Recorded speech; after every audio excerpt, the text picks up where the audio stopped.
Hi, today I'm making for breakfast something called egg in a hole.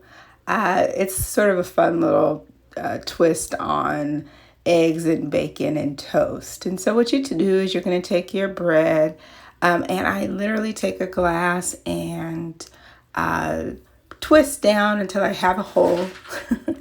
And what I'm going to then do is sort of take that bread and set it aside.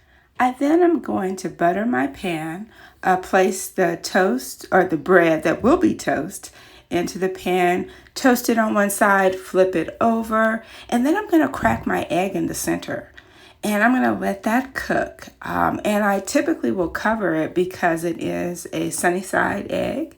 While I'm letting that cook, I'm cooking my bacon and getting that ready. And then when it's done, I just lift it out and serve it.